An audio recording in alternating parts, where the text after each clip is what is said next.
Yeah. And, I know that, and we've talked about this offline, but, I do want to talk about some of the things that you had to look at to make it feel like it was the right decision to do, because I'm imagining that when the decision to sell a business is a big one, because you don't really get any takesy backsies on this one. It's like, Right. boy, I wish I could do that over again. So what were some of the things that you were looking at prior to selling that made you have the confidence, like, okay, this is probably the right thing to do? That's an excellent question. And for me, I did not want to sell out of sickness, illness, burnout. I want it to be in a point of power, that we were going on all cylinders, and that we were just we had everything dialed in, and we did.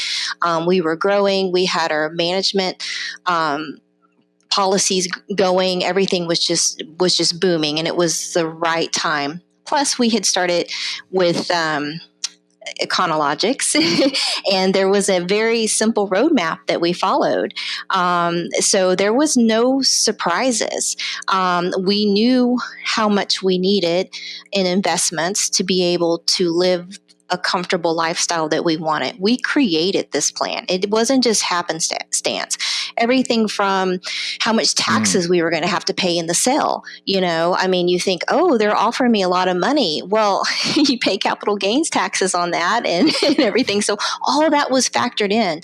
There was no surprises. The other thing for me, we do have a daughter. My husband and I are both veterinarians, and we do have a daughter, but she had kind of started pulling away from the veterinary side.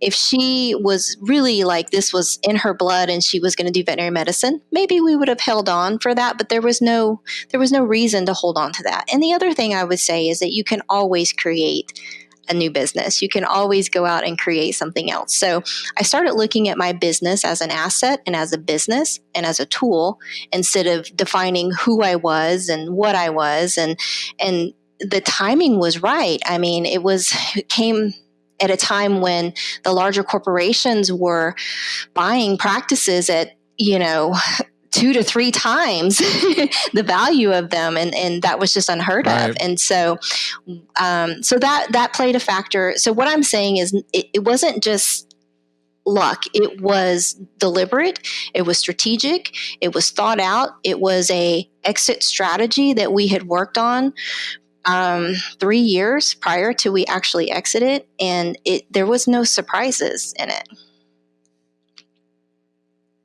By the way, I have a copy of this, and you can probably see it right here. Of course, I'm not going to let everyone see this right here, but you actually did write a lot of these things out, didn't you? I mean, you got it out of your head, you got it onto a piece of paper, and I'm looking at some of these things that you wrote down that you would like to do, and I've knowing you now 6 years later, I mean, some of these things have definitely come to fruition. Paying for your daughter's college, having enough, income to live the lifestyle that you want. I don't know about the writing a book yet. I don't know if you got around to that one yet, or is that still on the list? Haven't got around to that one. A book and I did travel to Africa with World Mission Rabies. I did travel to Africa and do that on a global scale. I am teaching, and so it was kind of cool to pull that letter up.